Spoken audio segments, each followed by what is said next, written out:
Welcome back to the Honest to Goodness podcast, where we give you our honest opinion on good entertainment. I am your host, Morgan, and this is my co-host, Kerri. And today we are going to be talking about When Calls the Heart. What else is new? We are on episode 7, right? Mm-hmm. Okay, good, because as you guys have probably noticed, I have not been here for the last 4 or 5 episodes. So welcome back.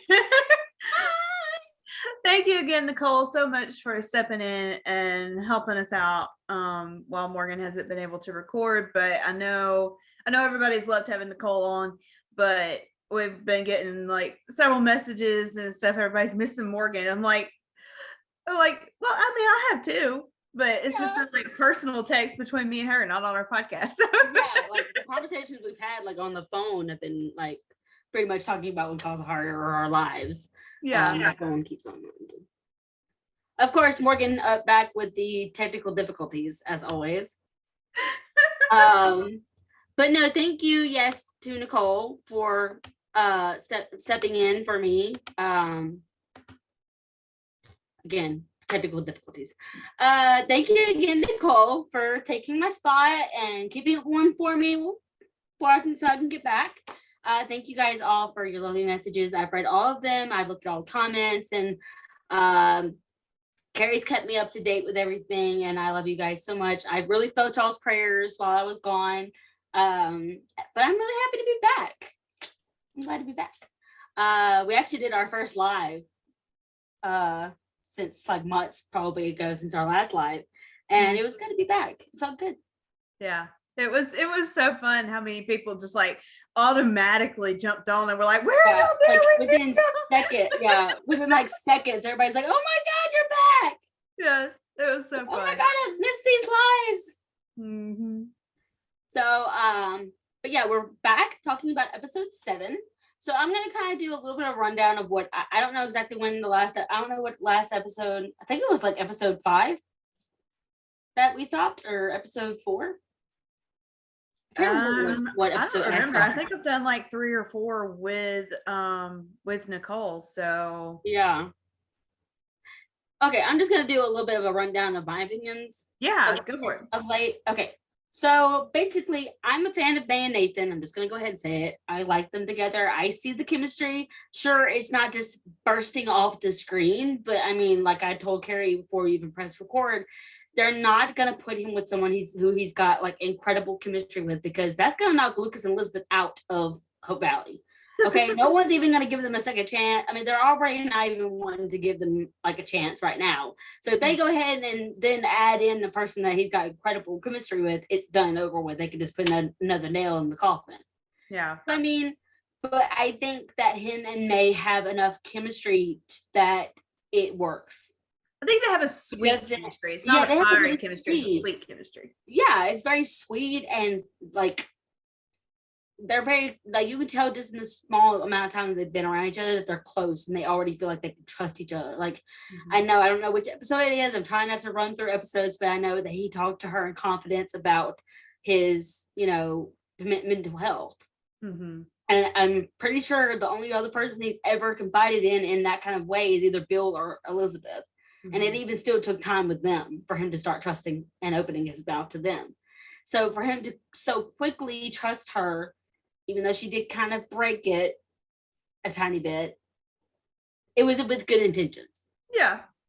So I really like them together. I like the chemistry that they have together. I've obviously like seeing her help him and Newton in the time of need that they have, and then of course the mystery surrounding her and her husband, not husband, stalker, whatever he is.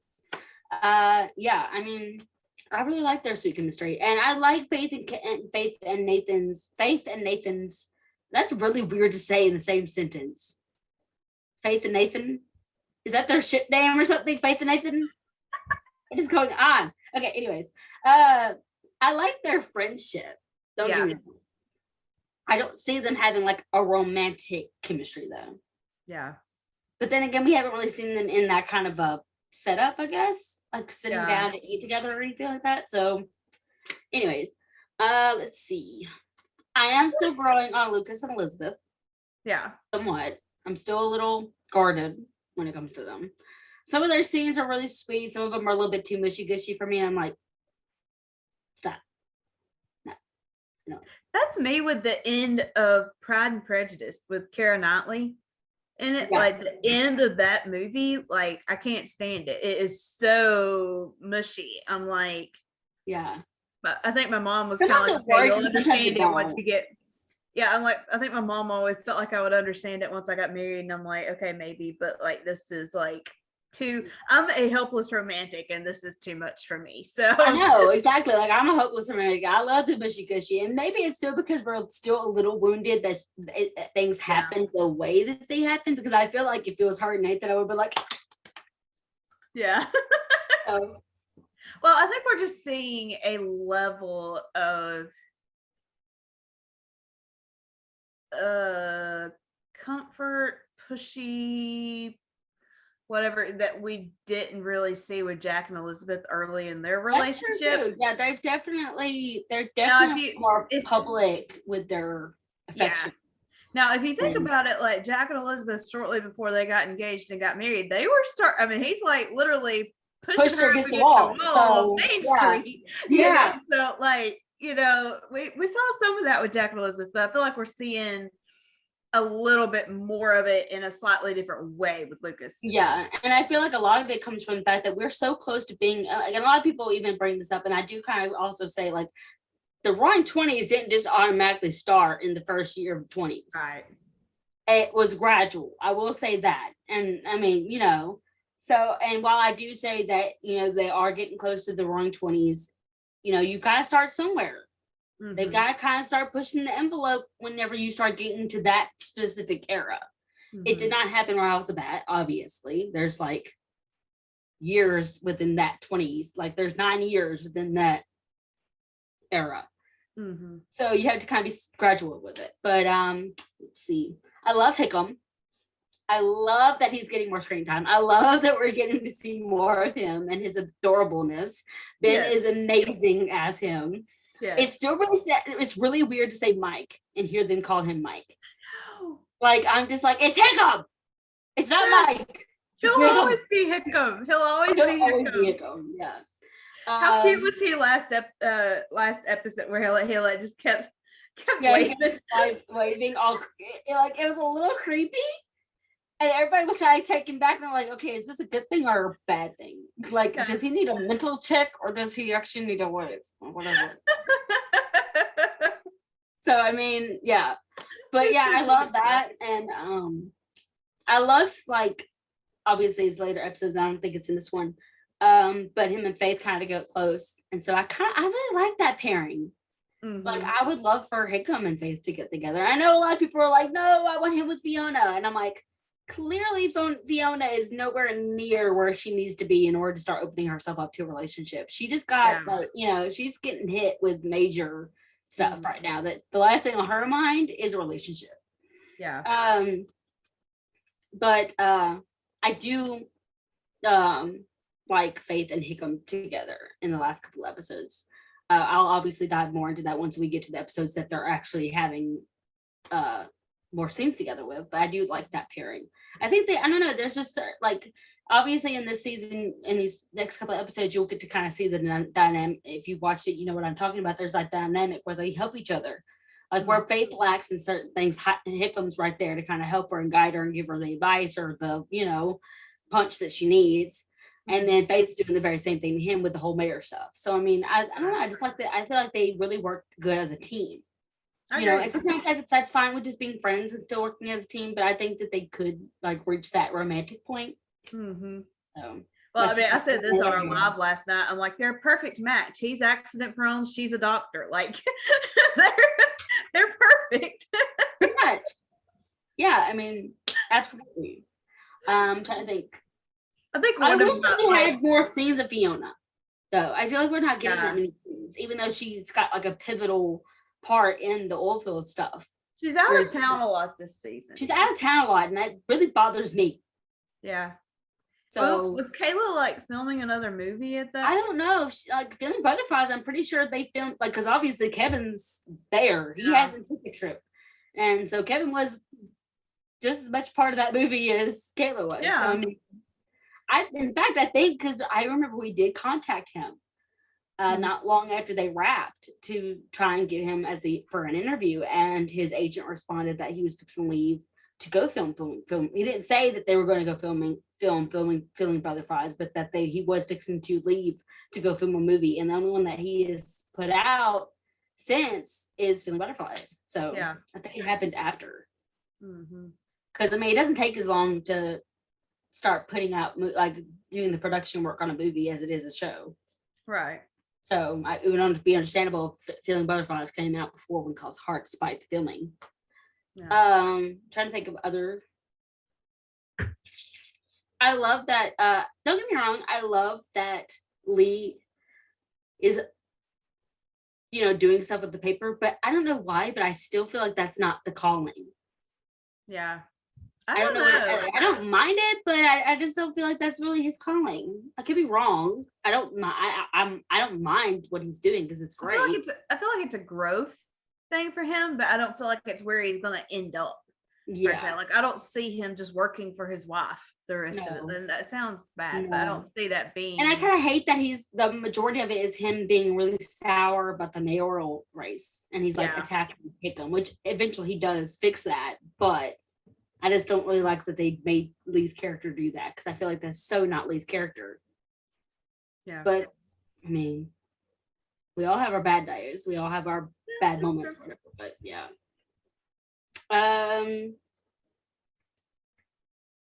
What about the ice cream fight? I wish I would have actually gotten to see it. I loved it, but I wish we would have actually got to see it. Yeah, a whole lot better. Yeah, but and of course I don't remember, honestly. I seriously do not remember what happened in what episode. Guys, our mental capacity for this, really, guys, you know us, we used to never ever do notes or anything. We've got notes, okay? Yep. Like our minds are fried right now.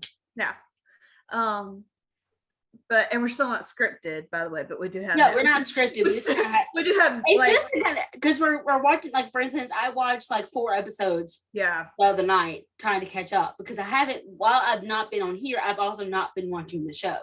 Mm-hmm. So I had to like do a quick like run through of all the episodes and everything and watch them.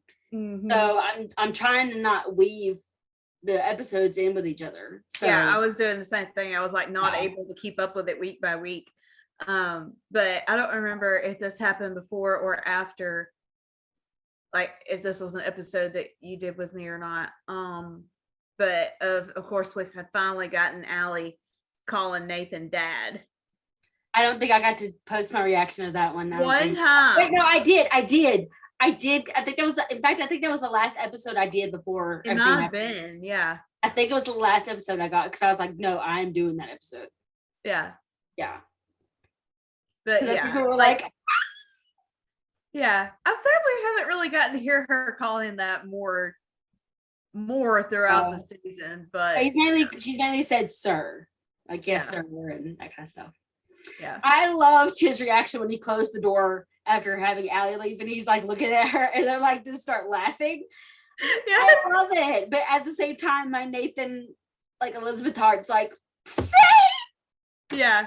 Now Nicole And said something interesting. The where when they're getting ready to call Robert in and Nathan does the she's like, yeah. That apparently that was Kevin improving right there. Surprised. I wasn't surprised. Yeah, I mean, but there's so many times where I've looked at things or like heard Kevin, like Kevin as Nathan say something, and I'm like, oh, that was a Kevin line. That was totally like a Kevin thing. Like, Kevin totally did that. Yeah. I love it. I'm trying to think of some more things that he's done. Like, I would be surprised if he's the one that actually did the prop gun shoot. Like, I feel like he probably wanted to do that. Because like he hasn't gotten to do a whole lot of like actiony stuff as a Mountie. So I feel like he really dug into that and was like, finally. I feel like when and this could have totally been in the script, but I feel like the driving lesson scene when he's sitting in the car with Elizabeth and he's like, what is this doing? He presses like, the horn. Yes, his face when he looked at it, he's like, oh my Kevin. He's like, are you paying attention? But I feel like that is totally something Kevin would do. That was totally something Kevin would have done. Yeah.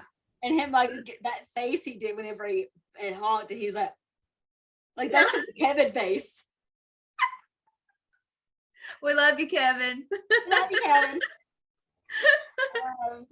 And then of course, like I love how Lucas was like, did she at least teach you how to start this thing? Yeah. And he's like sitting there was like, and then when he gets out of the car and Lucas is like, or he's like, thanks for the driving lesson, and Lucas is like, yeah, no problem. I actually start driving, let me know. He's like, appreciate it. That wasn't in this episode. Okay, we're on track. At least we're starting somewhere.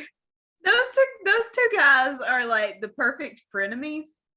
Like, yes. I wish they, seriously, like I love their dynamic. It is so awesome.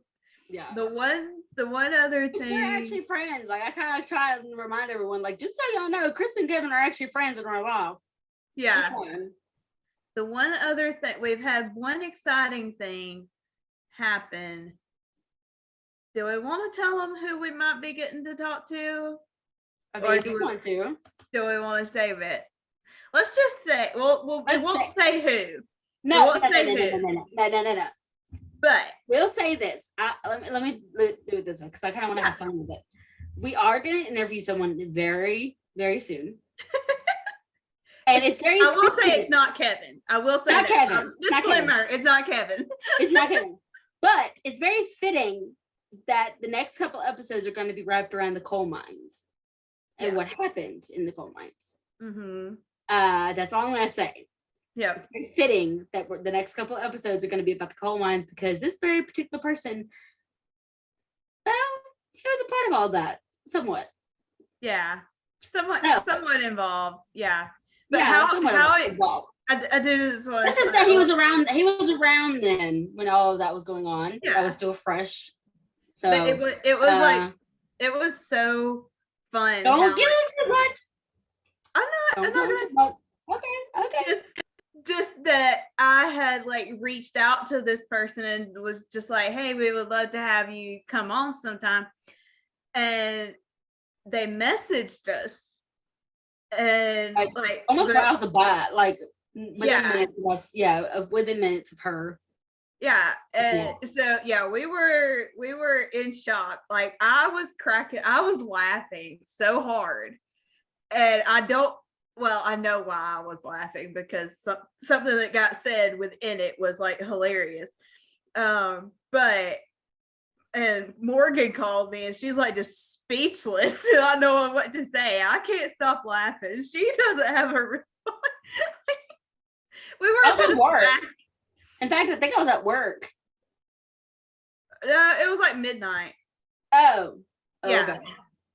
But it was. I know. Okay, I messaged him while I was at work, though. I think. Yeah. I texted him. Yeah.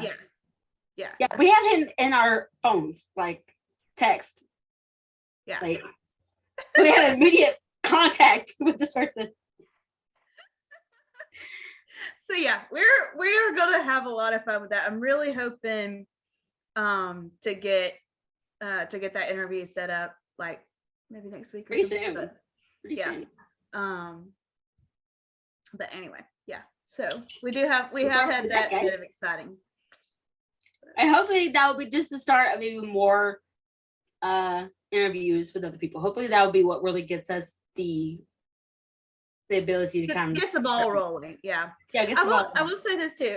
Charlotte, that played Julie, I was messaging with her the other day because she had COVID. And guys, I promise we're going to get into this episode, but sorry, we're just catching y'all up. It's been up to us to like take a long time to catch you guys up on what's going on. Yeah, it's been a while since Morgan's been on, so we're like just trying to catch up here.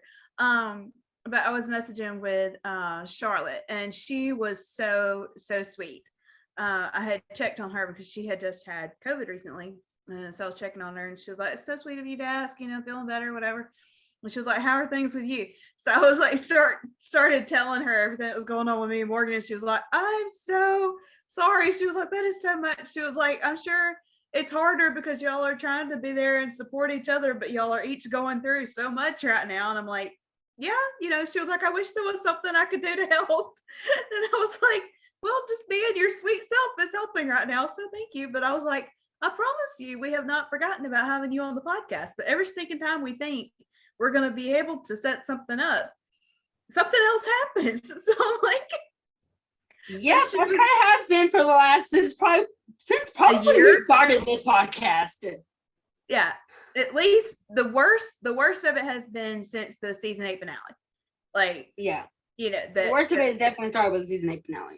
Yeah, but so Charlotte was so sweet when I was messaging her the other day. And I absolutely love her. Like, in fact, like I did get the chance because I wasn't wanting to watch it right now because I was just going through. We were all just going through a lot, and like, not gonna lie, these past couple of seasons have been stressful to watch. Yeah.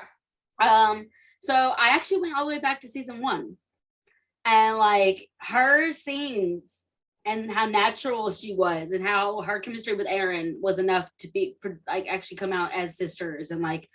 She was just like so good. Mm-hmm. Like so good. I've always loved whenever she's popped in. Like I know she popped in season 6 for little Jack's christening and everything. Like I just kind of wish that we had scenes of her with like Lucas and Nathan before the triangle came to like a close, and like got to hear like her opinion. Mm-hmm. Or even of course, like there are scenes out there in the universe of Abigail with Nathan, but we didn't get to actually have those, so they're not technically canon. Mm-hmm. So, but yeah, I love Julie. I love how she really grinds Elizabeth's gears a little bit. And she's like, ooh, like a sister would. Yeah. So yeah. I can't wait to interview her. She's so sweet, so funny. So that's going to be a real treat to be able to do that. Hopefully we can get that ball rolling. Mm-hmm. So. That'll probably be after season 9 ends at this point. Like probably, in fact, the person that we talked to before will probably be around the finale by the time that we actually get to film our interview with them. Possibly, right? Yeah. Probably, like, if not, well, maybe episode 11. Yeah. I don't know. We'll get that figured out. Anyway, okay, let's get started. Okay, back to the episode notes. 7. Let's get to the notes. Yep. I actually really love the idea of the Hope Valley days. That's within this episode.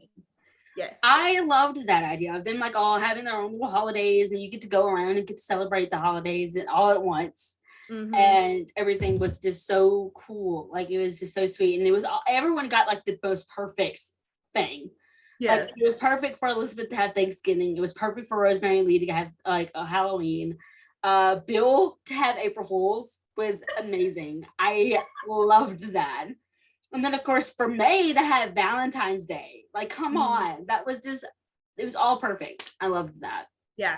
Now, how did you feel about May? Because like the opening scene of this episode, them taking, first of all, them trying to take the picture of the town council was hilarious. It was. And the fact that Elizabeth's the only woman, and she's just kind of like standing there, and it's all of these men, and she's just like, yeah. Yeah. Of course, Fiona is normally on the town council as well, But but she was she's not. out of town, and then Carson had not been replaced yet. Yeah. So how did you feel about them replacing Carson with May? And then I'll give you I feel mine. like it was fitting somewhat, but at the same time, like that also kind of makes me wonder because I know, like everyone knows because we've watched all the way up to episode 8, Mhm. but we know in episode 9 she leaves. Spoiler Mhm. alert, sorry. Mhm. But because we just mentioned it, it does kind of make you wonder. Like she's on the town council, like she Mhm. wouldn't agree to be on. Like then again, at that time, she didn't think that she would leave for any reason. But it does kind of make you wonder: does like her having such a huge part, is she going to come back? But I don't know. I don't really know how I feel about her just automatically being a part of it. I mean, I know with her being like the pharmacist and being officially a part of the pharmacy and being like the owner or the worker, like the main, the pharmacist of the pharmacy. Yeah, because she got hired like as the official, like full time. Yeah, full-time pharmacist of the pharmacy. Yeah. The Yost finally offered her that job. I love May. Like I have no problem with her being on the town council. My only issue with this is I felt like it was a bit soon. Yeah, I agree with that part. She's Yeah. still the new person in town. None of them really know her that well. Right. Like it just seemed like I mean, they were still even questioning about what was going on because remember she applied for the job as Jeffrey. Yeah. She didn't apply as herself, so there was still that looming over. So it didn't necessarily completely make sense, but at the same time, like I'm not against her being a part because like I love her character. Yeah. And I never thought that Jeffrey was actually going to be her husband. Yeah. I knew that I said there's something going on. Like either he's abusive to her or they've got wires crossing where they're not getting the right information because that's very easy to do too, like not getting the right information. So yeah, but we'll get more into like what actually happens with the whole Jeffrey thing whenever the episode comes. But yeah, I love May, but I definitely thought that it was a little weird that she was automatically put on the council. Like my first thought was kind of like, okay, why not Molly or Florence or somebody like that that's been around, or even me. Or even Rosemary Lee. But like Lee was on it, but Rosemary wasn't. And Rosemary's over the paper. Yeah, but maybe that's the reason why. But then my first thought was like, why not Florence or Molly, simply because they've been, day one OGs. But like my second thought was, heaven help them if either one of those girls ends up on the town council. Yeah, nothing that happens within the town council meeting would stay within the town council meeting. Yeah. And we know Ned could keep a secret because he kept a major secret. This is true. But no, that I have no, Nathan wouldn't be able to be. Nathan wouldn't be able to be eligible because he's the Mountie. Right. Bill was on it. What about Faith? Well, I mean, Faith could. I mean, because Carson was on it, and since Faith is now what Carson used to be. Yeah, I mean, I guess I get that they're like trying to cement May's character into Hope Valley, but again, to me, like I have no problems with May being on the town council. I have no problems with May whatsoever, but it just felt a little odd to me that she, being the newcomer in town, would be chosen over like Faith or somebody like that, or Rosemary, or. And maybe the reason why they didn't choose Faith was because Faith is technically a private practice and not a public one. Possibly. And Molly technically doesn't really have a job, like she helps Faith, but she's like Faith's secretary. Yeah. And Florence and Ned, they're kind of they're husband and wife, and they run the mercantile together. Well, isn't Florence over the telephones now? Yeah. So and Fiona's part of it. She just wasn't there. Yeah, I don't know. But yeah, I love that they took a picture though, and of course, Gowan's all sitting there all frumped and like crying, and everybody else is looking all stoic, and she's just like, yeah. So yeah. I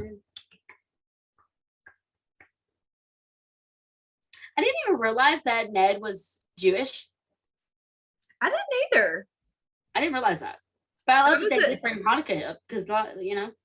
I thought it was really, really sweet. And actually, like, one of my favorite, you mentioned that, I think some of my favorite lines from this episode actually were from The Ned. Hanukkah part. Yeah, but that and the only one I'm seeing that I wrote down was that Ned, when they were lighting the candles, said even a little light shines the brightest when things are darkest. Yeah, I loved that too. Because it just kind of reminds you of hope, like, you know, in the midst of darkness, that little glimmer of hope, that light at the end of the tunnel and whatever. And that's what Hope Valley's always been about. Always been about, hope. Yeah. You know, that's because like Valley. You know, Elizabeth ended up being like their little light whenever they were going through all that darkness in season 1. Mm-hmm. So I thought that was really fitting. That was sweet. Mm-hmm. So let's talk about the Canfields buying Abigail's Cafe. How are you feeling about that? It was bittersweet. Yeah. It was sweet because obviously I love the Canfields and I love what they have brought to this show. Like, it's incredible just what, you know, like what they've, like, just having their scenes as a family, and then of course their little friendships with different ones in the town. But like, you know, it's bittersweet because obviously like that was the last thing other than the little drops of like Elizabeth and Henry talking about them speaking to her, and like her talking about the fact that, like, I know in the upcoming previews for episode 9, which is Elizabeth's birthday, she tells Lucas that she just spoke to her about, like, she just wished her happy birthday. Like, those little nods are great. Mm-hmm. But being able to still see that sign up saying Abigail's Cafe, you know, it's going to be really bittersweet if many of them decided to rename it. But I'm glad it's them. At the same time, I'm really glad it's them that's getting it. Yeah. You know, they're going to give a lot of heart to it the way that Abigail did. Mm-hmm. So yeah.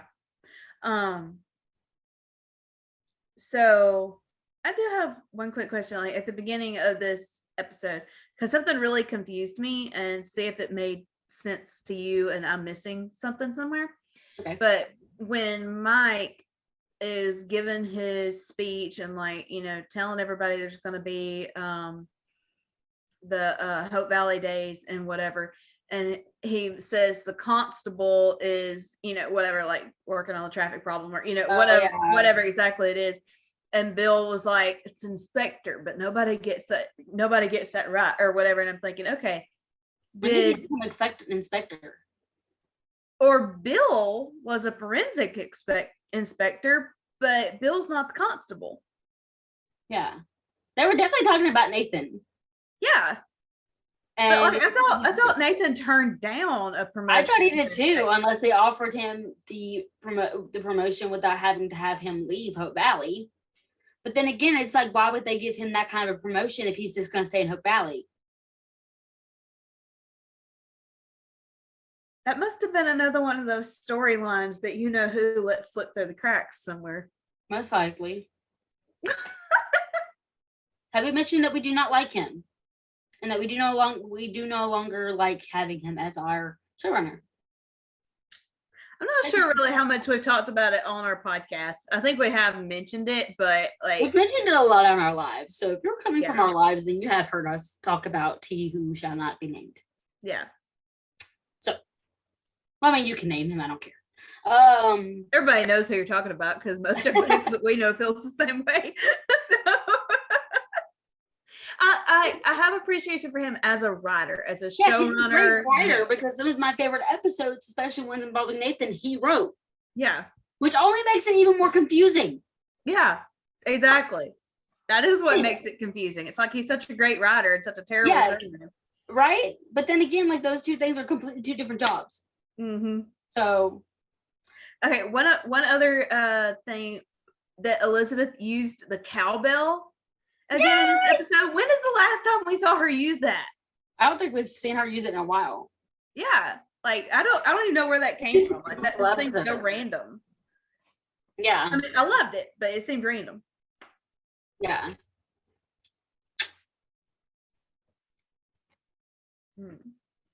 Of course, we have to talk about the driving lessons.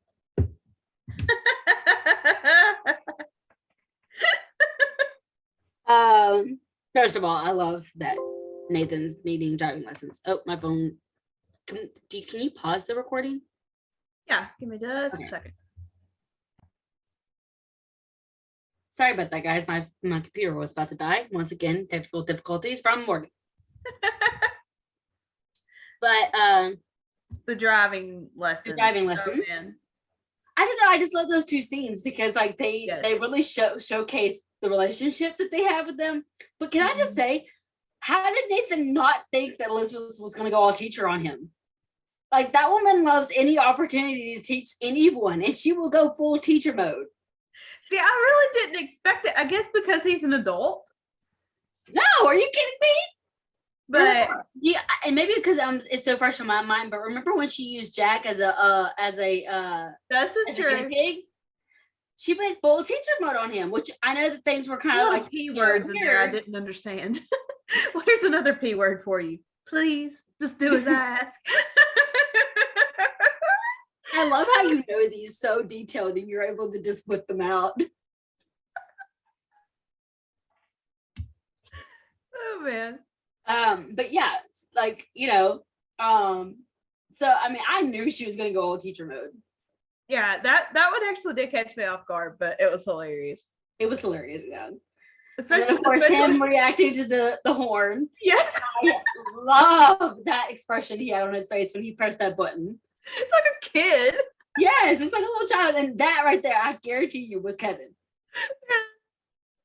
Oh, man. And of course, she's like, are you paying attention?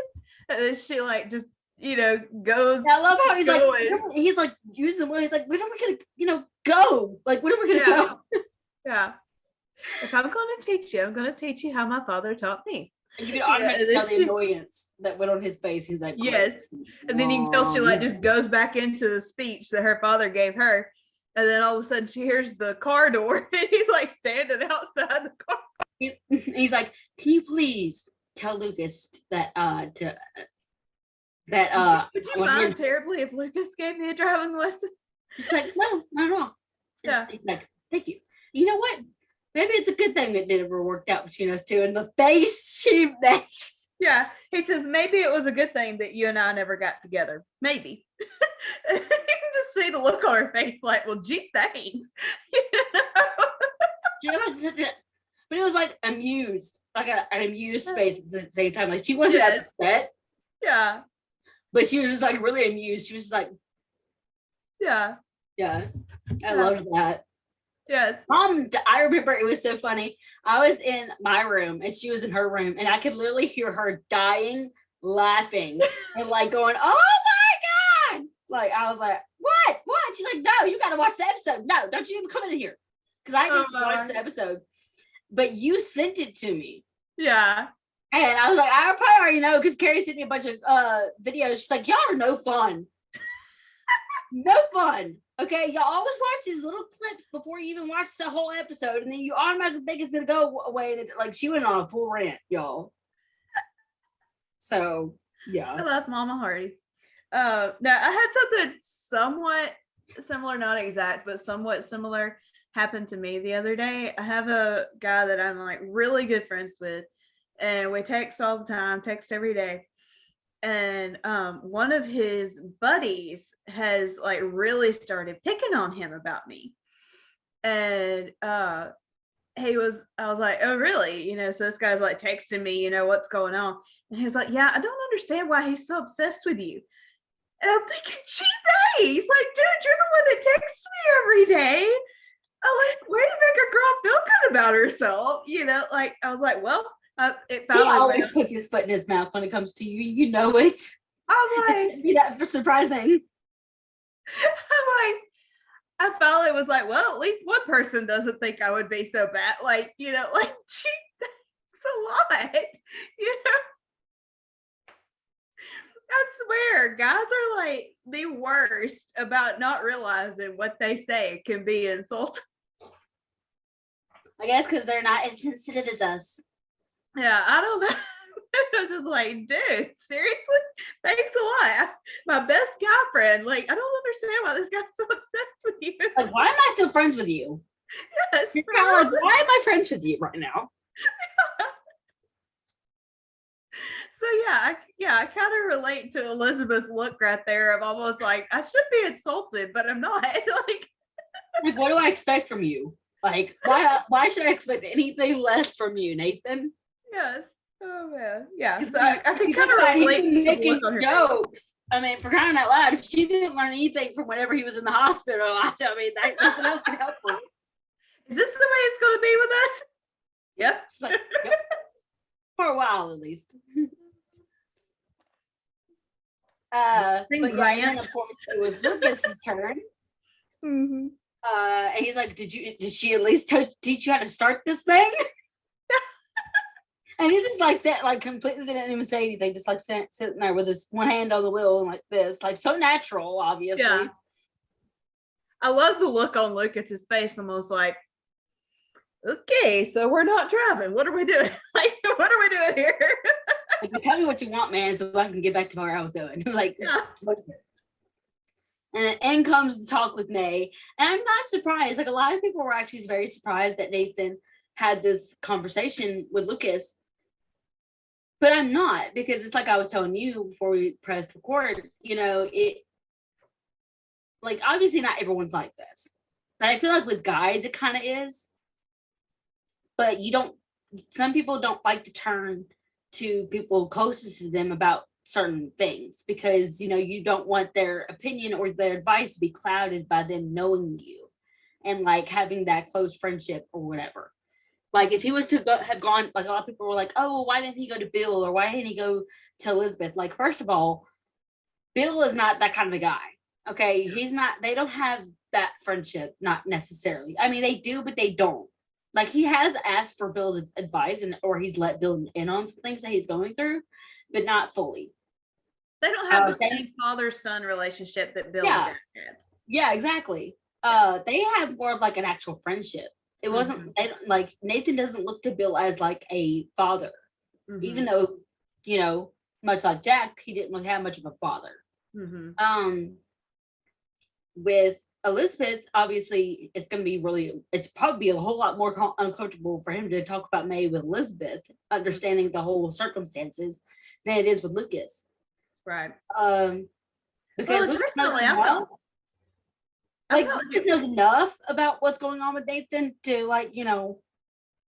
Well, and I felt like it was kind of full circle to Nathan talking to Lucas about Elizabeth and telling him, you know, I would, you know, if I were you, I would think I wouldn't just leave, you know, I would stay. Yeah.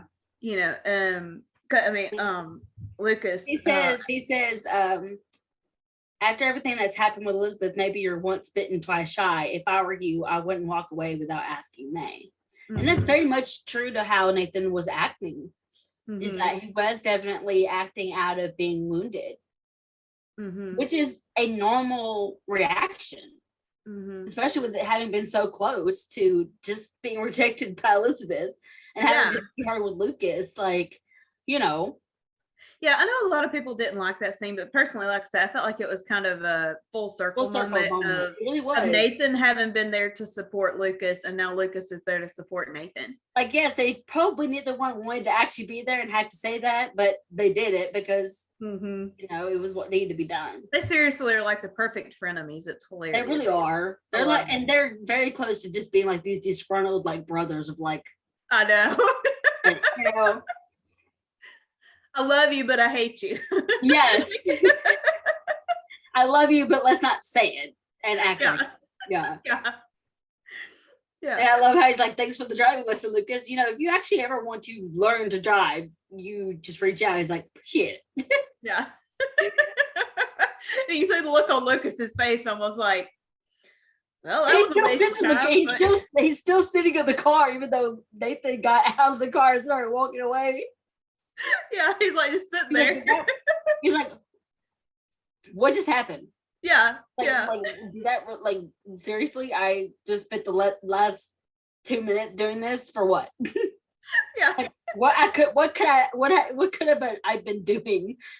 Yeah. Yeah. Um, yeah, I love that. How do you, well, you kind of talked about this, that, about how, um, Lee, sorry, I was mixing Yeah. names up in my head, is feeling about Mike as mayor. Like when Mike first started his speech, Lee is literally like, I can't listen to this. And like starts walking off, and the Rosemary like drags him back. But Lee had written that article about Mike as mayor and stuff. And now, he's concerned because Mike won't hardly have anything to do with him. And he's like, it was the truth. He was like, I just wrote the truth. And Rosemary's like, sometimes the truth hurts. And he was like, yeah, I guess so. But I love when she said, truth spoken or written out of love is a different matter entirely. Basically saying, if you will let him know that, you actually do still care about him, even though you have these feelings, then, that, like, it's okay to be honest with somebody, but they need to know that you're coming at it from a place of love. Like, I think Lee is actually like, we're friends, right? And Mike's like, are we? So I mean, which would be a natural reaction, because your friends wouldn't put that out for the public to see. Especially when it's as important as him being mayor. Right. Put that kind of stuff out, because like Billy's been like, how Bill was like, this town looks up to me and stuff. Well, they look up to Lee too. Like Lee is also a major person in the town and everything. And like people are going to they're going to take his words to heart. They're going to, they're not going to, be like, oh, well, that's just his opinion. Like, no, they're going to be like, wait, if Lee feels that way, should we start, really looking into this? Like, should we support him?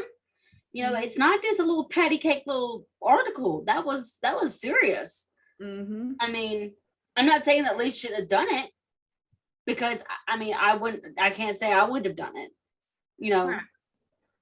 because I feel like I think there's an element too of, you feel like if this person is truly your friend, why wouldn't they just come and talk to you about these things instead of just putting it out there in black and white for the whole town to see and criticize? Yeah, and I do kind of wonder that, because I feel like that was more Lee's style anyways. Like, I never saw Lee as someone who would put something out there before really talking to that person about it first. I think Lee and even Rosemary is kind of just now starting to realize the power of the press. Like, they knew that what they said, like, people read it, but I don't think they realized how much weight they carried there until this happened. And then they kind of realized, we need to be careful. Like, this can cause some serious repercussions. Like, yes, there's freedom of speech, but you need to know how to use it in the right manner. Yeah.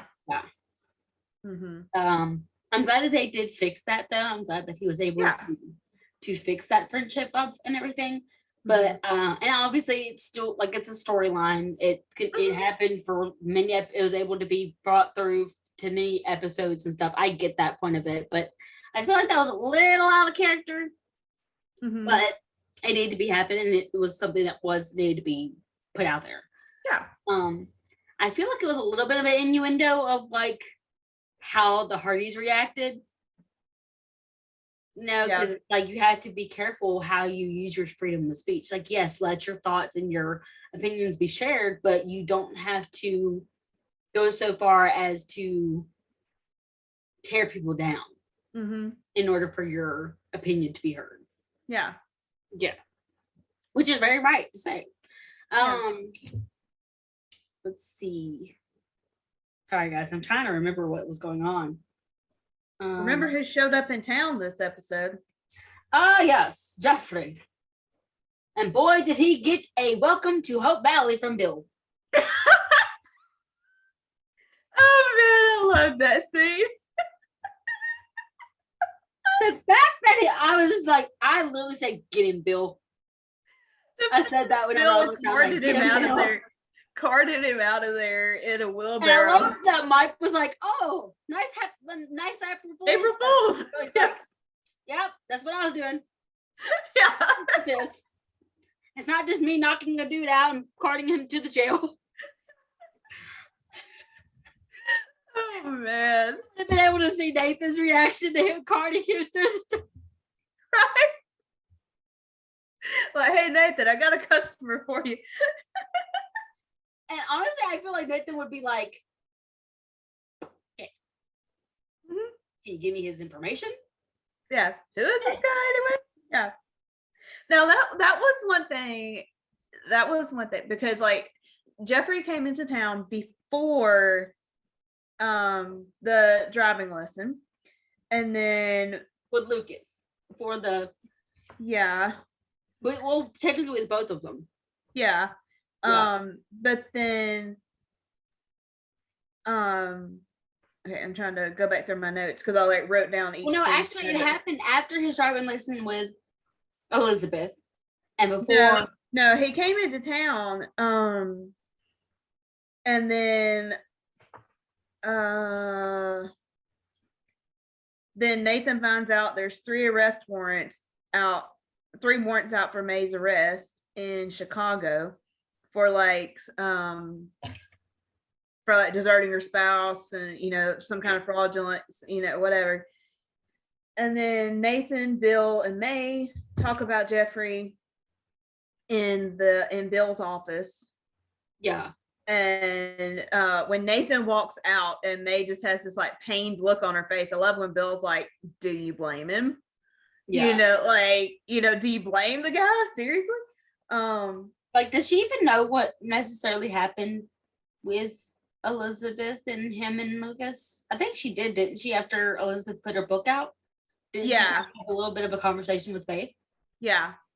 And then Bill and May discuss Jeffrey, and then they have to. I feel like they did. Like, it was so weird. Like, and I guess it does come back with how they actually mentioned it. Bill actually mentioned it whenever he was having his conversation with May, with the whole like him saying like that is kind of his fault for not doing a check on her. Mm-hmm. What like he usually does.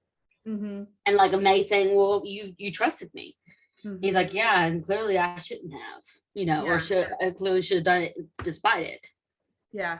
But it's like, I feel like if I was going to have this person be my attorney, I'm going to give him all the information that I can. Yeah. You know what I mean? But as a show, they needed time. Remember, they had to let Jeffrey go, and that he ends up like running after May, and she's basically, confronting him. He basically admits he is lying. Yeah. When he is talking to her, like walking down Main Street, they're having a fairly loud conversation, and he basically straight out admits that he's lying about what happens because he wants her. And this is the only way he knows how to get her. Yeah. And it's just like. But it's like, at the same time, it's like, dude, why did you think that you could do this with her, and her obviously going to go to great lengths to make sure that this does not happen, and you come out scot-free and like nobody finding out that you actually do have a wife, but you abandoned her? Mm-hmm. Like, how did he not think that was going to backfire on him? And that is a spoiler alert for episode 8, guys, by the way, because that part didn't come out in episode 7. It's fine. But just that whole situation, and like watching Nathan, and when Nathan goes to May and is like, okay, if he's not your husband, then who is he? And I love the conversations that they've had, and like, him reaching out to Chicago and, like trying to get info, trying to clear her name and whatever. That whole storyline was just, I feel like that's something that even Jack would have done. Yeah. Even for her, like, not like, obviously, like Nathan likes her and that kind of stuff. But I feel like Jack even would have done that. Yeah. Bill would have done that. Yeah. If it was in his jurisdiction to be able to do that. But with him being her attorney, I don't know how much he would actually be able to do. Yeah. Okay, two little small storylines in this episode that I want your opinion on. Anna. I loved it. I did too. I love that they finally gave her a storyline. Like, I want more storylines with the kids. I do. I love the kids, especially like the ones that have been here since day one. And she was one of the ones that had been here since day one. Her, Grace, who plays Emily, and then of course Robert and Cooper and not Cooper. Christian Cooper character, Ava's brother. That I should remember his name. Right? I draw it a complete Timmy. That's my dad's name. Okay. Like they're like they've always been like the core OG kids. Which is still weird, seeing as we've not been able to see Emily's brother or her mom or her little brother. Yeah. But yeah, I guess that's probably why we don't really see a whole lot of Emily's, because of that plot hole of like not having her mom there, not having her older brother or her little brother there. Yeah. But anyways, I loved that story, and I did kind of wonder. I'm like, I wonder if she is going to actually be able to stay or not. But I love that she wanted Elizabeth to help her, and it was so fitting that they had her come and move into Abigail's cafe. You know, I thought that was really cute and really fun.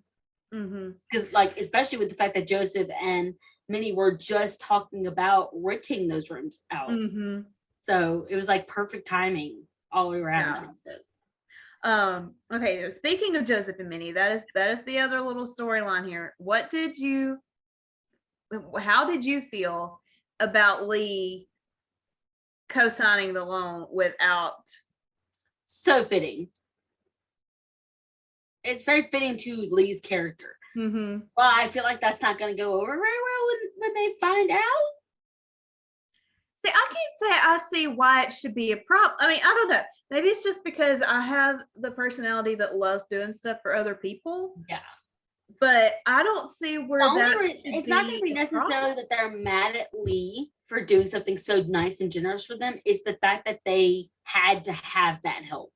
Yeah. Because it's very clear that the reason why they did not get the loan is because they are African American.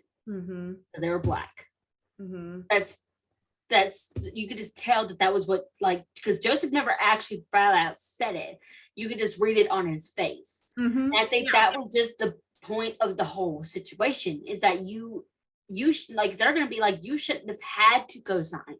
You should not have to call them and tell them that we should get this loan. We have a spot, like we had everything in order. We have no reason for them not to give us the loan. Yeah. You know, like, we have credit, we have everything that you need to, like, you know, we don't have anything, we don't have bad credit, we don't have any like wrongdoings on us, like neither one of us have been to jail, we don't, you know, we've never had to file bankruptcy or whatever. Like, the only reason why they did not get the loan was because they are Black.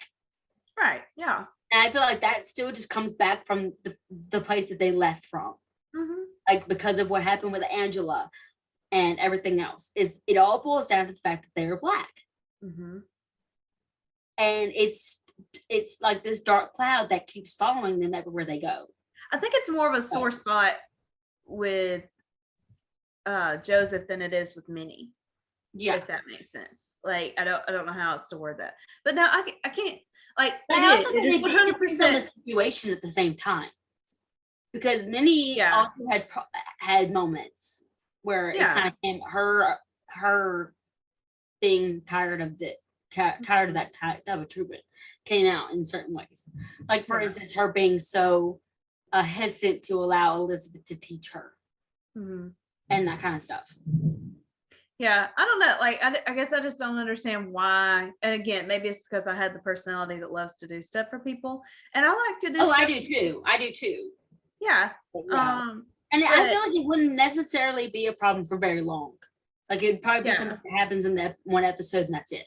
If it even comes out, it might not even come out. But I feel like most things that tend to do in secret tend to come out. Yeah. But it's not gonna. I don't feel like it's gonna be this big thing. It might Yeah. be a little thread Mhm. that weaves to the like kind of like weaves into this big storyline because obviously it's gonna come out.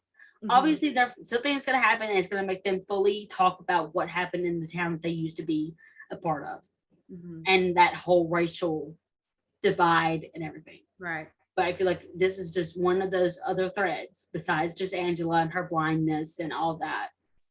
Mhm. But I get what you're saying because even I'm the same way. It's like, you like, does that stuff, does it matter how you got the loan? It's the fact, like, shouldn't you just be glad that you got the loan? Like, why? And shouldn't you be glad that you have a friend that I would stick is his neck out and willing, do that. Yeah. yeah, that literally could have gotten his business kicked out of that bank if Yeah. the people were so adamant about it. I think Lee was like, they're not going to do that. I'm like a major Yeah. investor. I mean, in that he bank. threatened them. He was Yeah, he like, threatened you Lee either from you him. either He's like, give him I'll this gladly pull loan. everything out of your bank right now. Mm-hmm. So Yeah. that because Lee knew that him saying that was not going to be taken lightly, and Yeah. that they were not going to have the ability. It would probably bankrupt the bank to have Lee leave. Yeah. So I feel like, I don't know. I guess I feel like for myself, and again, I guess I've never been through like the prejudice stuff and whatever that they've dealt with. But although we still don't know again, much about it. We've only gotten bits and pieces. yeah. So But it was serious. We just don't know. yeah. Yeah. But I guess I feel like for me, if I had tried to get along or whatever, and then somebody, well, okay, I'm saying this, and yet there's another side to it. So I'll finish what I'm saying and then come back to the other side of it. But I guess for me, that I feel like if I were trying to get a loan or something and was turned down, and then I had somebody come along, I had a good enough friend that they called and made this happen, and they didn't want me to know because they didn't want any credit for what they did. I feel like I would be touched that they cared that much about me that they didn't even want me to know they did that they wanted me to just have that moment, But at the same time, I guess I kind of get it because like before COVID hit and stuff, when I was looking for jobs, my grandmother was in like an elected official and stuff. And then of course my dad's grown up around here. So everybody knew my dad, everybody knew his dad, everybody knew my grandmother. So I pretty much got told by my family, if you can get a job by, using our names, like if that helps, then do it. And I was like, no. I was like, I don't want to get a job because I'm your granddaughter or because I'm your daughter. I want to get a job because I'm good enough. So I guess I get both sides of that. Kind of, I'm just having to like process through it as I'm talking here. Yeah. So no, I completely get what you're saying, and yeah, I mean, it also boils down to the fact that isn't Lee wanting to get like a raise or a higher position at Lee's lumber mill? Yeah, Joseph is, yeah. Yeah. So he also probably feels like, I don't know. I guess he doesn't want to feel like it's being given to him. He doesn't want to feel like a charity case. Yeah. Yeah. He wants to earn it. He wants it to be something that he's earned. Yeah. So yeah. I think that, that also kind of pulls into it. Mm-hmm. And that's probably also a little bit of what goes on with the loan. Like they deserve that loan. They've earned that loan by being good citizens and not, and having a dream to do anything that, like, for instance, like Abigail, Mm-hmm. like, so, but yeah. So, going back to the Hope Valley days, it's so fitting that Rosemary had her and Lee dressing up. I thought it was absolutely. I loved it. Caesar, Mark Antony, but don't worry about it. Nobody gets it right. Everybody gets it wrong. Oh, but that would have kind of made more sense for him to dress up as Caesar since she's Cleopatra.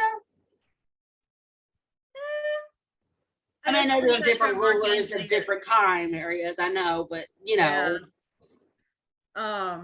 Or had him dress up as Pharaoh. But she probably just didn't have that costume. Yeah. I don't think it was this episode, but Rosemary I think it's episode 8, but Rosemary as Juliet was like awesome. Yeah, that was it's the next episode. Yeah, that was so good. So good. Okay, there was one other, like, I'm flipping back through the notes. There was a trigger moment for you in this episode. Before the driving scene. And it had to do with Elizabeth and Nathan. I think. The plaque. Oh! We have to talk about that. Oh man. Like, oh, you now want to acknowledge the plaque. Guys, when Morgan and I, like, literally, we got to FaceTime the other day for the first time in like at least a month, if not close to 2 months, is just how crazy things have been for us. And so when we were FaceTiming and she told me what a trigger moment that was for her, I literally just busted out laughing and went, everybody is going to be so glad you're back on the podcast.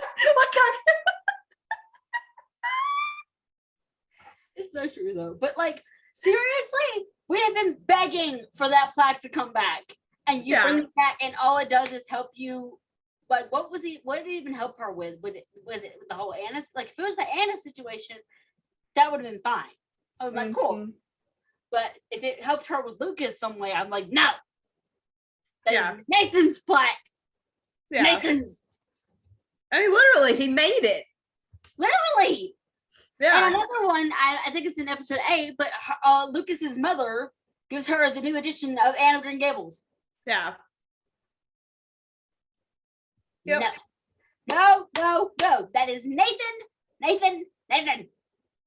Cooper. I don't remember if that was, I'm trying to look back through the notes. Pretty sure that was episode 8. That was episode 6. It was episode 6. Yeah. Well, like I said.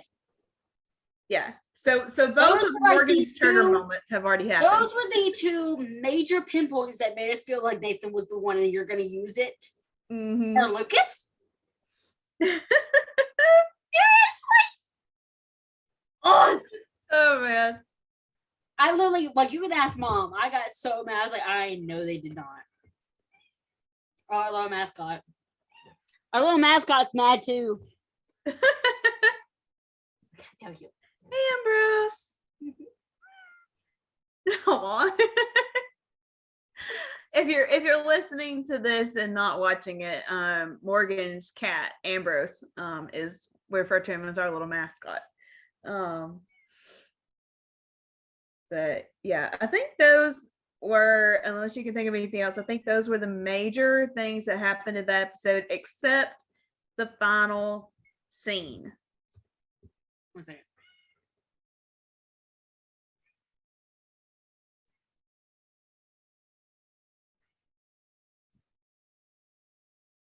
Yeah, like we said, it was really good to see Nathan riding Newton again. Yes, it was. That was really good. Mm-hmm. And then, of course, you know, and getting to see Anna work in the cafe, that kind of went back to her stuff. Let's see. Oh, Robert talking to Lucas about courtship. Oh, I forgot about that one. Oh my god, that was so cute. Like, don't you have other mail to deliver? He's like, oh, I made sure that you were my last stop. He's like, great. Yeah. Yes. So great. Smart now, I have to admit that particular scene was a slight trigger for me, not when I was actually like watching it in the episode, but when I saw the sneak peek, because when Lucas is like, well, we've known each other for about 3 years, but we just started courting recently. And I was like, okay, well, apparently your definition of courting is you've already been dating for 3 years and now you just get to kiss whenever you want to. Like, you know, I mean, they've been dating since season 7. Yeah, technically, yeah. So it's like, yeah, I don't know. That one was a tad of a trigger moment for me. I'm like, okay, well, it depends on what your definition of courtship is, but okay. Yeah. And then of course it was really sweet to see Joseph and Minnie actually on their knees praying for the cafe. Mm-hmm. That was really nice. I love that scene. You don't get to see that anymore in television. Even on other Hallmark shows. Yeah. And like seeing Henry stare down the tunnel of the mine, I was like, oh, right in the heart. I know. I was just like, ah, and he was just so disheveled, and you could just see it all over his face. I'm like the horror of having that actually be a possibility of coming back. Mm-hmm. Like, plus like he's thinking about Abigail, like how that news to find out that mine is opening back up, like for her to hear that, because if Elizabeth doesn't tell her, he's gonna have to tell her, because she's gonna have to find out. She's gonna find out, and he's like, so it's just like all of that. I mean, it's gonna be big news all over the territory, and bring in a lot of jobs and what yeah. I mean, it would be good for the town, but at the same time, it's just, since it's so hard, and plus, like, in the back of his mind, it's like, it's the same man that did not heed the warnings I gave him for the last one. Like, so how do I know he's not going to do it to another group of men? And it's not going to happen to another group of men. Yep. And not just for Abigail, but I mean, there's obviously a lot of the other widows are still there. Like, even though Florence has remarried, her first husband still died in that mine. Molly is still single because of that mine. Well, I mean, like, Molly is single right now because of that mine. She would still be with her husband right now if it wasn't for that mine. Just different things, like, is going through his mind as he's staring down that tunnel. And all the kids that lost their father. Yeah. I'm just trying to make sure we don't miss anything, because we typically do that a lot. So,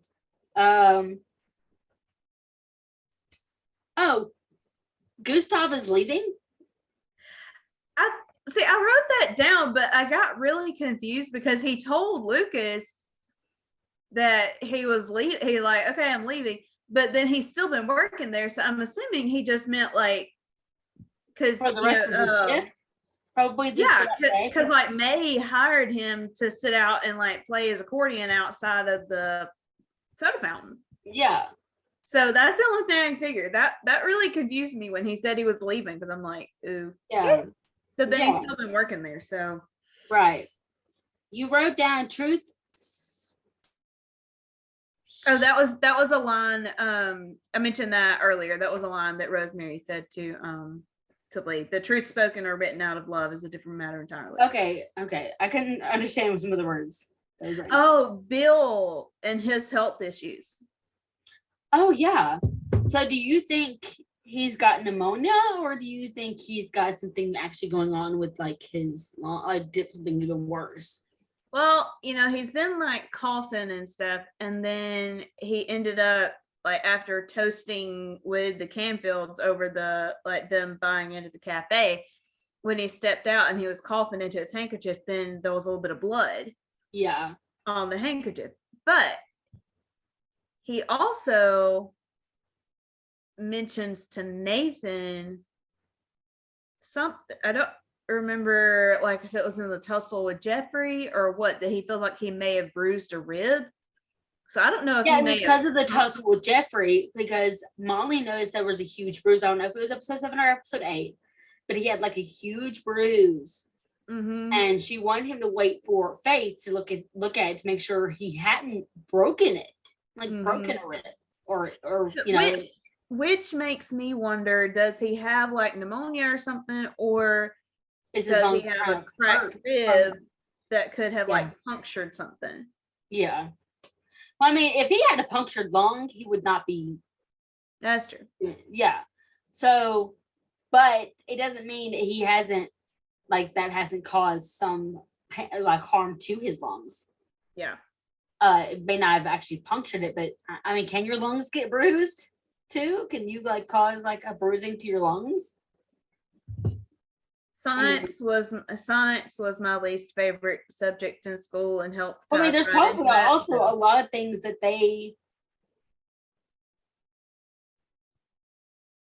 there's probably also a lot of things that they don't fully understand. Like, that's why it's so important for Faith to get the x-ray. Mm-hmm. You know, that's probably going to be what ties into her trying to get the x-ray and like getting behind the town council probably from to help her. Mm-hmm. And that sweet conversation between Allie and May was really cute. Yeah, it was. And I love how they helped each other without actually realizing that they were helping each other. Yeah. Well, more on Allie's end, not realizing that she was helping May. And also, like, I don't know if I was part of the, I think this was, I don't know if it was this episode or episode 8, the conversation that Elizabeth had with Allie. I think that would have been episode 6, probably. Well, I wasn't a part of that conversation, so. I'm sorry. I don't know how I feel about that scene. I'm happy about it, but it's like at the same time, you know. Yeah, I don't know. You know, I told Nicole, I was like, I have really been enjoying the fact that Allie has been making friends with the ladies in town. Yeah. Because, like, I guess I can relate to that because I never have really fit in with people my age. Like, Morgan is a very, very exception to that rule. I feel like it's because I grew up with a mother who tried to make sure that I was like, I've always had really mature conversations with my mom. Right. And so when you have that, it does help you because I will say this, it depends on who I'm around. Mm-hmm. Like if I'm around very mature people, then I get on their level. Mm-hmm. But if I'm around younger people, I try to dampen my maturity, I guess, and like get down to their level as well. Mm-hmm. But I know not everybody's able to do that. Yeah. You know, like for me, I'm just an old soul. Period. Yeah, and I think it's because Allie had to grow up fast. She lost her mother so young, and like having to pretty much be with her uncle, and then her uncle is a Mountie and everything, and she was probably so used to just being by herself or only with adults. I mean, if you think about it, like Jada, the actress, I think is 16. Yeah. So I mean, like, I don't know exactly how old Allie is supposed to be. Probably roughly like 14 to 16. We had it figured out. I know we did last year. It just kind of. But I mean, if you think about it, kind of going off of, she would probably quote unquote be in high school. Yeah, she would be. She would be. She's probably like if she's not a sophomore, she's definitely a junior. Yeah. Yeah, I would say she's like in her last couple of years of school. So I love the fact that they are treating her as a young woman, but they aren't treating her as a kid. Yeah. Per se. They're treating her on the level that she is. She's no longer a child, and yet she's not a full-fledged adult yet either. But they're recognizing the fact that she is growing and maturing and starting to need to act a little more like an adult. And so I've loved that storyline with her. Yeah. But I guess again, because I can relate to it, because I've always like hung out with people older than me, get along better with people older than me. I don't really fit in with people my age and stuff. So I can really relate to that. Yeah. Yeah. And I think with Allie too, is like she spent so much time away from Hope Valley. Like she was with her grandparents for months. Mm-hmm. You know, so that's also kind of, you know, I can kind of tell that too, because when you do spend a long time apart from people, you kind of, you miss a lot. Mm-hmm. So trying to, and sometimes some people don't care to kind of rehash things and like catch their friends up on what's going on in their lives. It's just that some just don't. Mm-hmm. And guys really aren't really that talkative. I'm sure it hasn't changed that much. Yeah. Okay, I'm sure it's still the same as it was back then. That guys were not very talkative. I literally had a conversation with a friend of mine before we started recording about this, because I have a trip to Indiana planned for the Hardy's VIP weekend thing, but I'm going to be spending an extra couple of days up there visiting some friends that I met when we were filming the movie I worked on. So I text one of the young guys, he's like 2 years younger than me. So I text him to like, make sure he knows I'm going to be in town. We're supposed to be doing this meetup at such and such, like a big group of people getting together at this restaurant, such and such day, such and such time, whatever. Hope you can make it. And like we'll text every few months, but literally every time like my texts are deep, he'll be like, how are things going, whatever. And I will literally tell him like what I've been doing, how this is going, this is affecting this, whatever. And I'm getting like 1 and 2 sentence text in response. It's like he does not mind the fact that I'm sharing this much, but like that's not exactly how to talk to you about it. Like he doesn't know how to respond. Yeah. Or like I was like, what's going on in your world? And he was like, I just got a new job and tomorrow's my last day at my old job.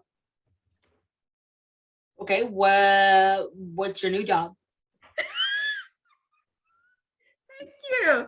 Like, why are you leaving your old job? Why are you getting the new job? What is your new job? Are you happy about the new job or? Yeah, like literally. It's like this is not like, how hard to give me more information than other than the fact that you just got a new job and like you're leaving the old one. There's more information that you can clearly tell me. Yes. Yeah. So yeah, I feel like guys are always so worried that when they give you so much information, it's them flirting. Maybe. I mean, like maybe if they're giving you like if they're talking so in depth with you that it's because they like you. You know what I mean? I have no idea. Like this age. Yeah. Yeah. I don't know, but it is comical though, because I literally just had that conversation about how guys do not communicate in the same way girls. They don't. No. Yeah. But they're also probably really used to being like, "Oh, cool, you got a job. That's cool. Hope it works out for you, man." That's it. Yeah. That's it. Yeah. Yeah. Yep. The only thing they'd probably be worried about, like, oh, are you still gonna make it on the game Friday? Yeah.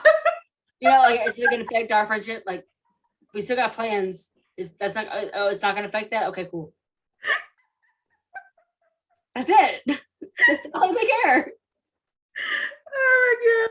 That's hilarious. I have a scene from another TV show going through my head that is a perfect example of this, but I don't really want to share it on the podcast. So I'll just tell you about it later. Remind me, but anyway. Okay, so now we're to the last. Okay, I think that's all of it. The last scene was big. They're all sitting around the bonfire. Oh, yeah. And they're talking about weddings. And Lucas goes, "Have you ever considered a fall wedding?" And Elizabeth looks at him like, "What?" Oh. And he goes, "Just curious. That's all." It almost makes me want to think, like, I wonder if she's actually like, is she shocked that he's actually been thinking about it because she's been thinking about it, or shocked that he's thinking about it and she hasn't started thinking about it? I don't know, because she goes, "Can't say that I have. You ever considered a spring wedding?" And he just goes, like he doesn't really say anything, but it's just like, okay. They're sweet, but at the same time, it's almost random.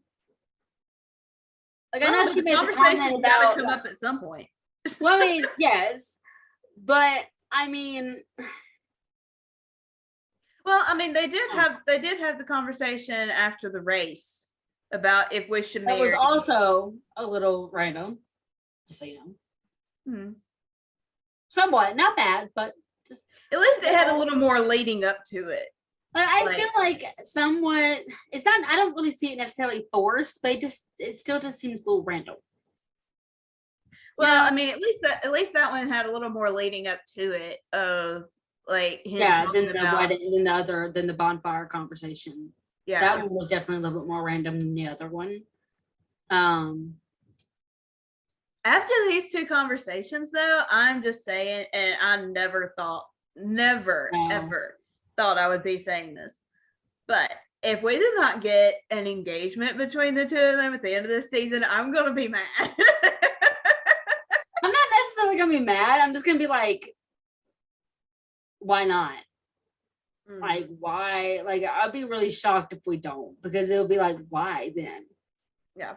You know, because you're not gonna have him propose in the very beginning of the season. I mean, that would be a new thing and something new. Well, and we know from like preview clips that we've seen that he does have a ring. Yeah. So, or at least a jewelry box, or what looks like a jewelry box. We haven't actually seen a ring, but yeah. So yeah. I'm actually like really liking, to me, from episode 4 and 5 on, it has been a little more heart to it, a little more grit to it, like the When Calls the Heart that we fell in love with. It hasn't just been a triangle soap opera. No, I agree. It's definitely starting to pick up a little bit. I mean, it's not fully quite there, but I feel like they're never going to fully quite get back to how it was. Yeah, I agree. But it's definitely gotten better. Yeah. So yeah. I am excited. I hate that, you know, Nathan's still getting beat up, it feels like. I kind of hate that. I feel like he's like the new town's punching bag for the writers. Yep. But honestly, as I look back, it felt like Jack was getting beat up quite a bit. Whenever he was going around, because like, you know, he got, sorry, technical difficulties, and like my camera keeps wanting to glitch out. Okay, so because I remember, like, for instance, in season 1, he, like, obviously it started out with him like getting, like, wanting the transfer because like he didn't want to be like the princess's escort or whatever, or the princess's bodyguard or whatever. And then when he did get the transfer, he didn't want to go. And then in season 2, we know, like, the whole Charles thing comes out with the triangle and his brother and Julie. See, I had honestly kind of forgotten that Jack was actually going to propose in season 2. I know, right? And he didn't propose until season 4. 5. Or was it 4? It was season 4, because I think it ended on the proposal in season 4. Yeah. When they got married in season 5. Yeah, I think you're right. So, and I can't even remember what happened in season 3. Was season 3, was that the one, was that where he got the survivor's guilt or whatever? I don't even remember. I can't wait to go back and rewatch these early seasons. Or it might have been season 2. It was either season 2 or season 3, because they still kind of had somewhat of like the old style still of like the clothing. I don't think it was season 2. Okay, it must have been season 3. Because, like, remember Doug, like, gets killed and he feels like it's partly his fault or something? That would have probably either been season 3 or season 4. Okay. Yeah. So, I mean, even Jack kind of got, you know, and it's like as soon as they got engaged, he was having to go and leave to the Northern Territories. And he came back, you know, with some PTSD from that. And then, of course, they got married, and then he goes off for his honeymoon before Clay and then dies. So, yeah, man. Because the mountain. I know, like, I'm so excited to go back and rewatch the early seasons, but at the same time, I'm almost scared to, because I know I'm gonna fall in love with Jack all over again. Girl, I watched that first season, and I'm like, okay, yeah, I remember how much I loved him. Yep, that hurts. Yeah.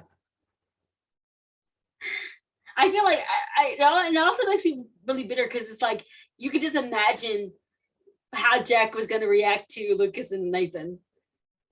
Like, obviously they wouldn't have a purpose for Nathan, because Nathan was replacing Jack, obviously, as the Mountie or whatever. But like, if Jack was like, maybe if Nathan was just like a handyman who had ties to the Mounties or whatever, or like he was in the Mounties but he got out, he retired and decided that was no longer what he wanted to do, and he became like a craftsman or something, like, or a blacksmith or something like that. Like, Jack and Nathan would have been good friends, though. Oh yeah. Oh yeah. He probably would have been his new Doug, his new like best friend. Yeah. And I could definitely see like Jack keeping an eye on Lucas and being like, yeah, you're on my radar, son. Yeah. I got you down to a T. Yeah, like I'm watching you. Oh man. Yeah. Yeah. Yep. Yep. Just like he did with Billy Hamilton and all that. Yep. Even though it wouldn't be out of jealousy. It Yeah. would be just out of pure wanting to protect the town. Yeah. So Then I feel like when me and Lydia were talking last night, we were saying the same thing. But I'm like, I always felt bad for Charles because like season 2, everybody hated Charles, like hated him so bad. And I loved Charles, like not with Elizabeth, but I loved him as a person. I always felt like he was a good guy. oh yeah, I like Charles. Like Yeah. I just didn't like him with Elizabeth, but And I was Charles. like, and it wasn't so- necessarily Charles's fault that he was in love with Elizabeth and he wanted to be married to Elizabeth. It had nothing Right. to do with Jack. right. I can't really remember it ever being like majorly about Jack. Yeah, but I'm like, it just kind of blows my mind that this just goes back to. And it's so funny because everybody's like, "Oh, well, Lucas is the new Charles," and I'm like, not really. I mean, yeah, I mean, he is like he is, but like, it's like with Lucas, it's like everybody hated Charles, and now everybody loves Lucas, and it's like it's literally Charles 2.0. yeah. As But I far think as the like reason why, city boy. but And, I think honestly, within that aspect, Charles didn't realize that Jack had feelings for Elizabeth like he did. I don't really remember it, at least. Well, and I think a big difference between like Lucas and Charles is that Charles wanted Elizabeth to come back to Hamilton and have her old life and whatever, whereas Lucas wants to be in Hope Valley with Elizabeth. Like he realizes this is where she's meant to be, this is her calling and whatever, and he doesn't want to change that about her.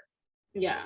So that is a major difference between him and Charles. But he did have a little bit of that for a little while. I think for a second there was some talk.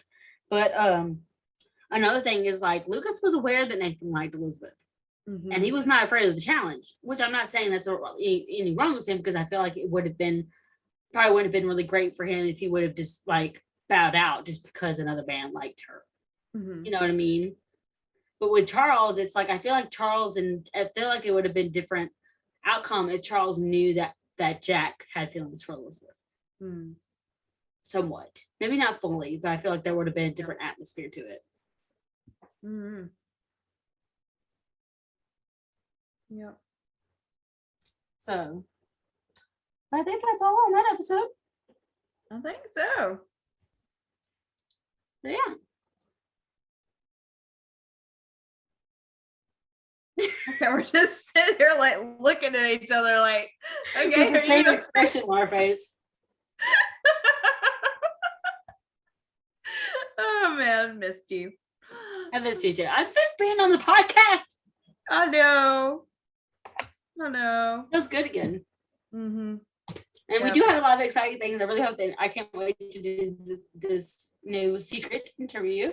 And hopefully do the interview with Charlotte and many more people. Yep. I think one thing, like for me anyway, personally, and like even when we had originally talked to Charlotte about having her on the show, and she was asking, kind of like what kind of questions we would be asking her, and I was like, we're like super informal. I'm like, yeah, there'll be some questions, but I was like, this is pretty much going to be us sitting down chit-chatting. Like, it's not going to be. It's kind of it's like what we've always said. You guys are just getting to see how it is for us whenever we just FaceTime each other and talk about the show. Yeah. Like, it's quite literally that. Yeah.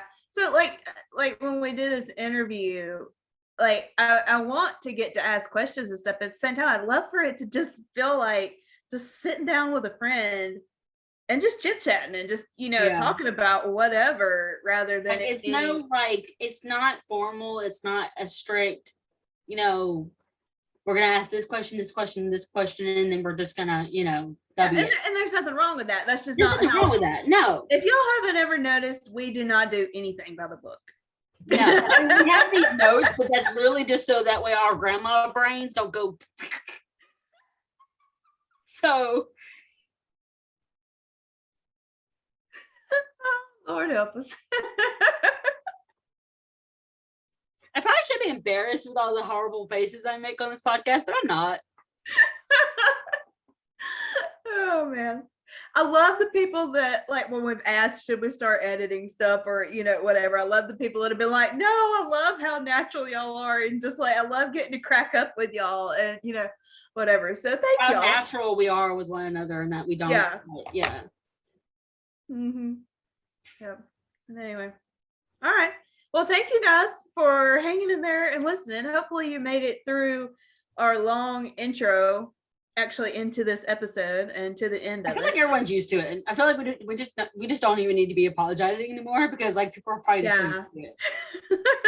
This should be what you expect when you come to our podcast at this point. Yeah, if you at this point, if this is like your first video, I'm sorry, but if it's not, I mean, come on. Oh man. But we love you guys. So glad Morgan is able to come back, and we missed having her on here. But again, so very grateful to Nicole for helping us out. And we actually have something planned with her. We're going to be recording tomorrow night, not for our podcast, but for theirs. So that's going to be really fun. I'm sure you'll see like over time. I'm sure you'll see a bunch of like bouncing back and forth between podcasts. I don't know if you saw it, Morgan, but when we recorded one of the episodes, I don't remember if it was for Feeling Butterflies or if it was the next one, but that we recorded like the day before, or we recorded on Nicole's birthday. That me and her recorded that day. And she said the year before we had recorded the day before her birthday for our Hope Valley Central Station podcast. I was like, okay, apparently this is like a birthday tradition for Nicole that we have her on our podcast. I love that. I totally forgot about that. Oh my gosh. Yeah. So I'm sure y'all will see us on their podcast, them on our podcast. We wouldn't have it any other way. That's what makes it so fun. This community, that just goes to show you how this community is. Like, we're not in competition. We're not competing. Yeah. We're not in competition. Not Minnesota. Hey, I got 3 on the live, guys. I'm catching up. But yeah, that's just how it is. Like, this community, we're not in competition with each other. We're not in competition with Suspenders Unbuttoned. We love them. We love watching the interviews that they've gotten to do and what they've done with their channel. We love what Nicole and Hannah and them are doing over on Swing My Heart. Swing My Heart. Yeah. Swing My Heart podcast. Oh, okay. Sorry. Anyways, it's not a competition. We're not like fighting for other people's attention, or whatever. I mean, Nicole actually helped us with contacts of other future interviews that we're going to be doing. Mm-hmm. Like, we've helped each other out. Yeah. They came. Casey was the one that helped us get started. She was on the Hardest Hotline. Was like a major help helped us with knowing what equipment to buy, and like, if we did decide in the future to want to edit our videos to like cut down on time and stuff, she sent me a program to do so I can start doing that. They've even all come and hopped up on lives with us and like talked until 3 a.m. No matter how horrible delusional we were. Because like, for instance, yesterday was May the 4th, which is May the 4th be with you, which is a Star Wars holiday. And it reminded us of this crazy, delusionally, like 2 a.m. live. I think it was like me, you, Lydia, Angie. I don't even remember if anybody else was on there, to be honest. Probably not. It was like definitely around the time. If so, it would have been Nicole. Yeah. But and then we were having the conversation with Casey from Hardest Hotline, and like, she's like a big Star Wars nerd like us. And just having that conversation where we were like trying to like match up characters with like Star Wars characters. And of course, at that time I had never seen a Star Wars movie, so I was like sitting there clueless as to what they were talking about. Okay, I did know a few of the characters, but but it was so funny because like I think we made didn't we say that like Nathan was Hans and Yes. Luke, and like Lucas was Luke and Elizabeth was Leia, and it was so funny because Luke and Leia ended up being like twins. Obviously, they were like Yes. twins. We knew it, but they didn't know it in the movie. Yeah, until, so like, the was second it movie. Lydia? Was it Lydia on our It was live Lydia, yesterday yeah, it's that Lydia. was telling us that people were like making these memes for that and using Lucas as Luke and Elizabeth as Leia. And we were dying Because she's laughing. like, have they not watched a single Star Wars movie? Do they not realize they're brother and sister, like quite literally like twins? But I was like, I could totally picture Kevin doing the Darth Vader.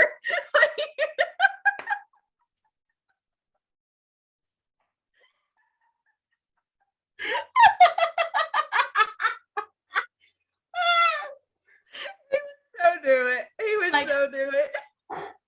Elizabeth, he is your brother. Oh my gosh. Oh, that's so funny. Oh gosh. But yeah, like this quite is literally really that is good. your twin sister. Yeah. Barbara. And like they kissed before they found out. Yeah.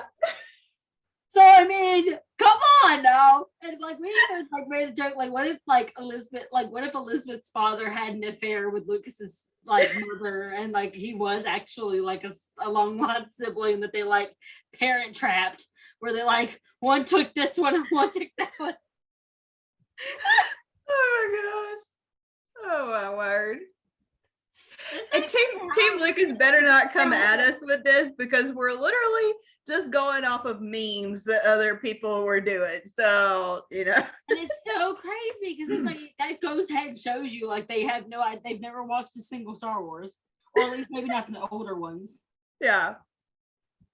So Oh my gosh, that's hilarious. oh gosh, just thinking about that makes me laugh so hard. I know. I still like, I could see Kevin doing that Darth Vader voice, like, so he would do it. So And if like whenever I know you watched the first three, which were around, I think that you watched those right first, or did you watch the ones with Anakin? I watched the originals, like The the original? three originals. Okay, so technically you're watching them backwards, which they were put out backwards, which my dad still to this day hates. Yeah. But like I feel like the closest pairing is Hans and Nathan. Like they have such a similarity to each other. That's really funny. And I feel, didn't we say that Bill was Chewbacca? Probably.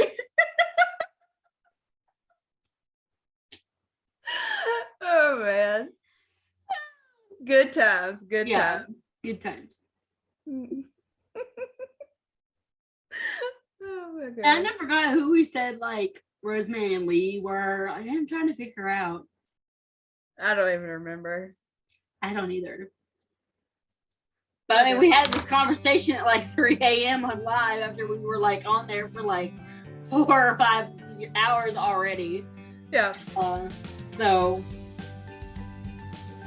but yeah, that was good times. Yep. So, okay, guys, I think we should probably start wrapping this up. So, it's good to be back. I've missed you guys. It was fun talking about this conversation, about this episode, and we'll be recording more. So, All right. we love you guys. And Jinx, buy me another soda. I'm telling y'all, she's missed me. maybe just a little. Oh man. And we'll have more of that in the next episode, where we will be talking about episode 8. So stay tuned. We love you guys. All right. Bye, guys. Bye.